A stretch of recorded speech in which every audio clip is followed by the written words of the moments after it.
So hi, I'm Thomas Brown. Hi, I'm Cheyenne Hughes. And this is our Teen Speech project for... Alright. So for this one, we had a little scenario we had to use. Basically, we're from a technology company. That's based in the U.S. right now, and we're thriving here, but we want to expand abroad and find another location to go to. Can you see that? There you go. It's our job to choose the best country for the firm to expand into, so we have a list of countries we could pick from. So we chose South America and then the Central America down right above it.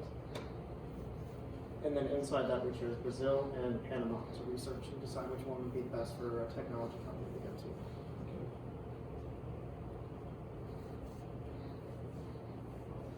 For this project, we conducted research for each of the countries. The primary reason was to compare the economies, business models, customs, cultures, and social norms to see if the business would be a good fit for our firm.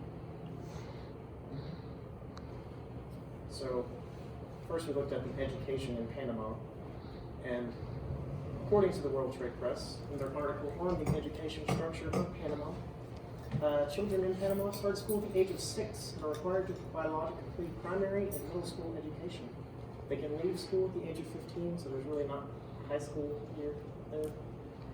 Girls and boys are educated together in Panama, and then school uniforms are worn with a white polo shirt, dark trousers, or a skirt being common. And Spanish is the medium of instruction at all public schools. Formal, then this is like our little chart for the formal structure of the school system. You've got your primary, you've got your lower secondary, and then you've got your upper secondary, which is getting into more of the college level. And then this is a little information about the dates that it goes on. So one semester or trimester is February to late May, early June, then mid-June to early September, and then you have mid-September to late December. And it's Monday to Friday, and it's got some varying times, 8 to 1,400 hours or 1,500 hours. And then there's some more information on the bottom about fees. It's not free for school there, so they do have to pay to send their kids to school.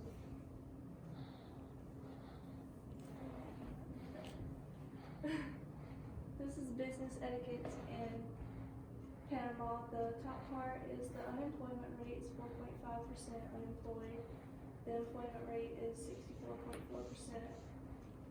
The majority of the labor there is economics related, but there is some business related. According to the World Trade Press in an article called Business Overview, the most common business greeting in Panama is the handshake accompanied with a warm smile and direct eye contact. Females are different from males.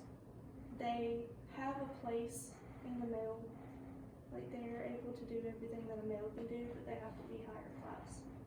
And some males, like if they're greeting the higher classmen, the seniority, they have to greet them with a handshake and a kiss on the cheek. And that's just basically a summary of everything that's right there. The other part, it just talks about the enterprise, the appropriate professional or academic titles, and that's basically it.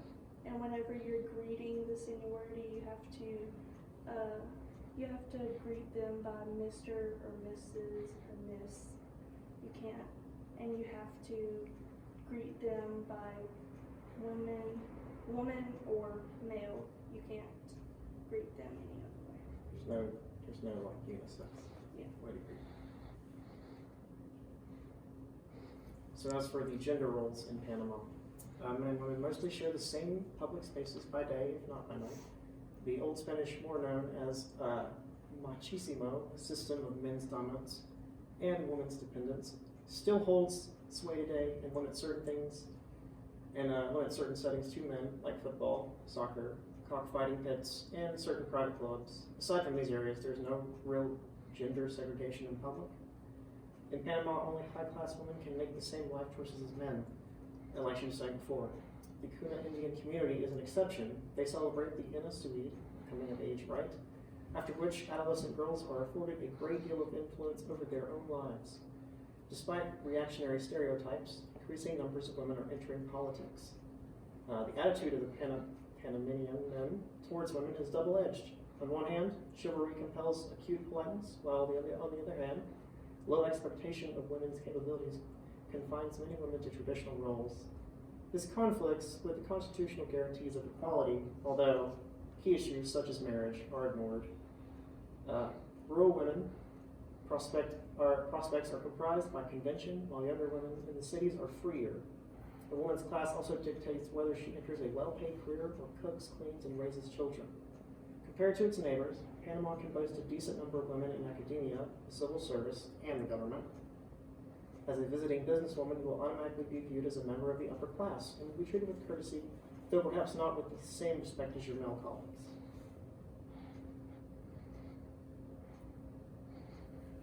This is Panama's climate. The climate varies between the Caribbean and Pacific coast. The Pacific has a definitive dry season. Rainfall ranges from 45 to 90 inches. They are known for their tropical savannas. The Caribbean is the complete opposite. It rains nearly all year, and rainfall ranges from 60 to 140 inches, and they are known for their tropical rainforests. And we put this in here because the climate is a major decision going forward about which country we want to pick to put our business in. And we'll get to that. So this is about the economy of Panama. It's been trading for centuries. It's only become industrialized since World War II. The majority, or 78% of them, in 2013 at least, of Panama's gross domestic product, or GDP, which is something that I'll come back to later, is generated by the service sector, especially banking industry accounts for about 18% of it. Agriculture is about 3.7, and then prior to the 1990s, U.S. activity in Panama accounted for 5% of the GDP, so they made a lot of money there. In 2013, the per capita GDP was estimated at $16,500 US. And this little map is just showing you different areas of Panama where, like tanning, I believe that's tanning or tinning, beverages, super refining, I kind of shrunk this too small, meat processing, milk processing. It's showing where they do these things in the country. Okay, this is the religion of Panama. According to the World Trade Press, an article titled Panama Religion Overview, most of the people in Panama are Catholic. 72% are Roman Catholic, 15% Protestant, 15% consist of Jews, Muslims, Hindus, Buddhists, etc. It's just a variety of religion, but the main religion is Catholic.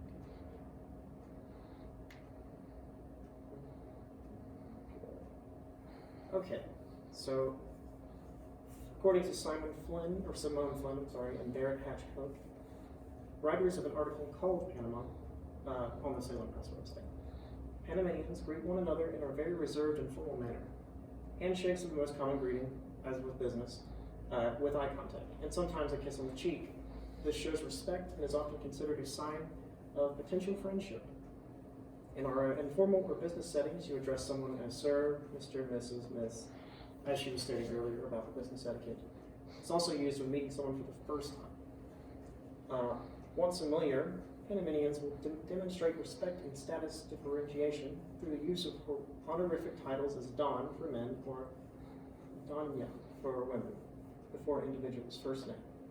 And then the common polite verbal greeting shared by Panamanians includes hola, which is hello, buenos dias, buenos tardes, buenas noches, and then there's some religious blessings. Vaya con Dios, or go with God. Adios, to God, are common and said in kindness. In private, Panamanians may greet one another by embracing or offering a kiss on both cheeks. So the kissing on both cheeks is something that's very common in Panama. Indigenous Panamanians, such as the Kuna Indians, commonly greet one another with ceremonial dialogue called Arkankai. The dialogue includes formalized discussion of the chief's health, the state of the village, and updates about the lives of friends and family. This form of dialogue is particularly common when friends and family have not seen one another for a very long time. This This is the education system in Brazil. Public education is free. Approximately 1/4 of the state and local tax revenue is given over to education throughout Brazil.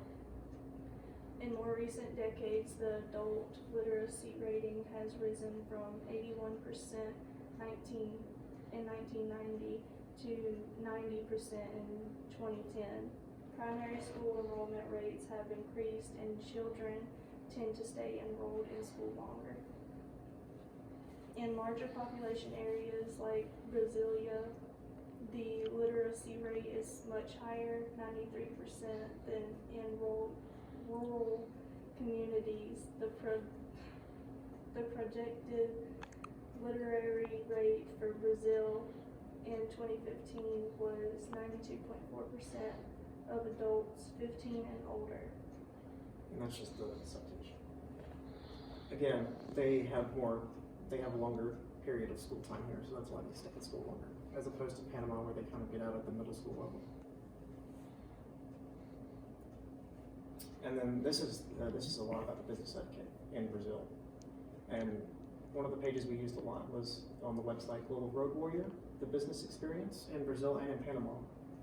Brazilians stand closer to each other, so than North Americans and Western Europeans are used to. 1 to 2 feet apart is normal. We like to space ourselves out for some reason over here, but down there in Brazil, they like to be very close together.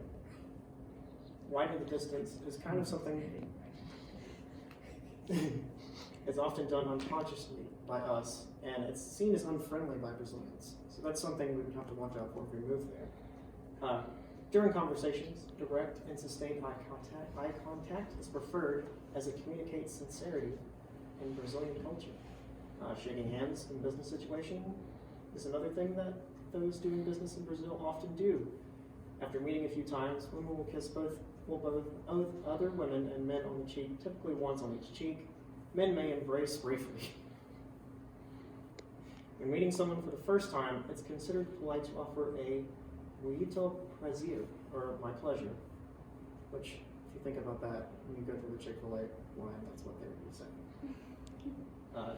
Do not address Brazilians' counterparts by using their first names, unless you were invited to do so. So don't do that first. Using the formal Portuguese pronouns to senhor, senhora, is considered to be polite, as well as su before a man's first name and zone before a woman's first name. Then high-ranking business people and officials are often addressed with doutor, even though they may not have a medical PhD or they might not actually be a doctor. And then it's pretty common practice, just to be safe, always provide translations of your written materials in Portuguese, even if educated Brazilians do speak English or Spanish or something else. Just to be on the safe side, so that they can read everything, you can read everything if you're doing business there. This is the gender roles in Brazil. Although Brazilian women gained the right to vote in 1932 earlier than women in other Latin American countries, women's rights and professional options have been limited for decades. Brazilian society has always been one marked by Machismo, a Latin American belief system in which women are expected to be submissive and wives and daughters are expected to be obedient to the husbands and fathers. Some upper-class women managed to have careers in traditionally female occupations, teaching and nursing. It wasn't until the 1970s that women began entering the workforce. After much protesting and fighting in the 21st century, women have made strides in terms of economic representation and presence in the workforce in 2011. 42.7% of the workforce was made up of women. Women's salaries increased faster than men's during the first decade of the 21st century. And yet still, on average, women make less than men. The average salary for a woman is 56% lower than a man's salary.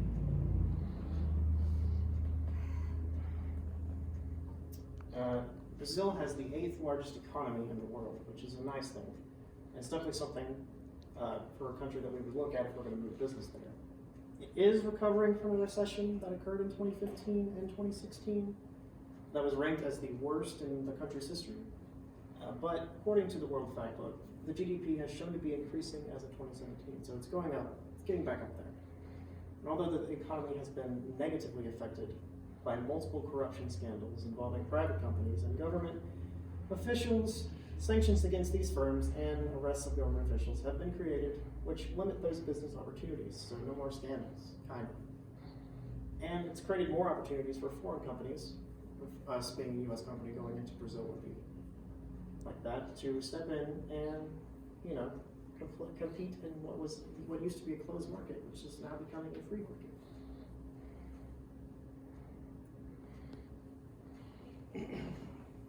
Beside about the religion in Brazil, Brazil has no official or state religion. Nearly all Brazilians are Christians.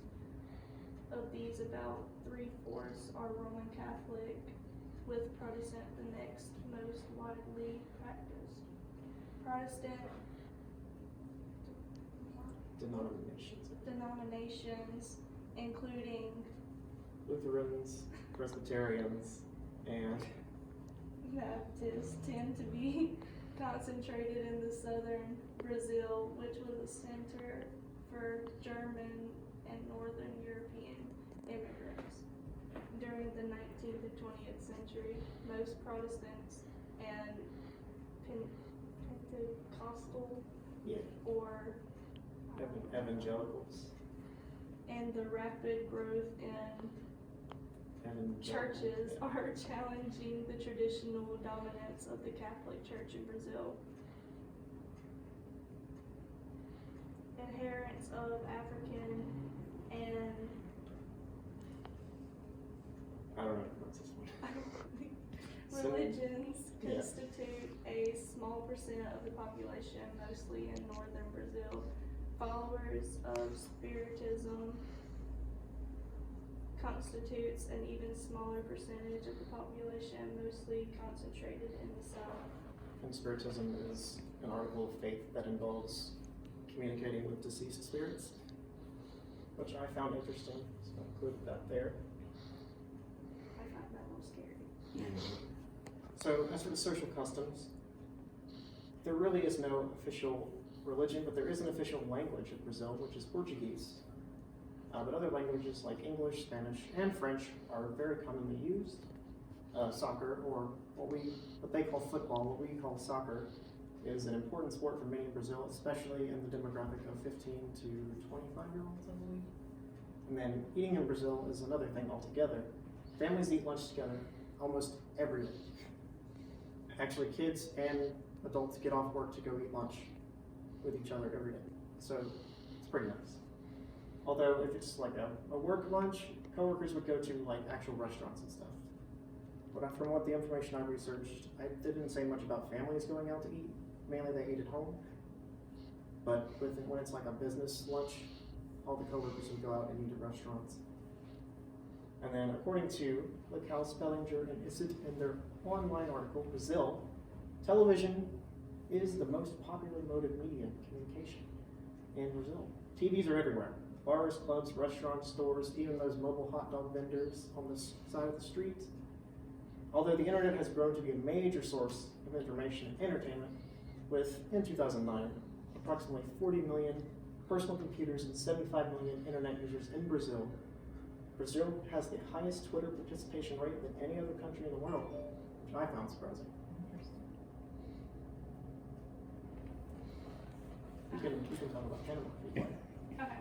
The summation that I came up with for Panama is that Panama has no religious or gender conflict.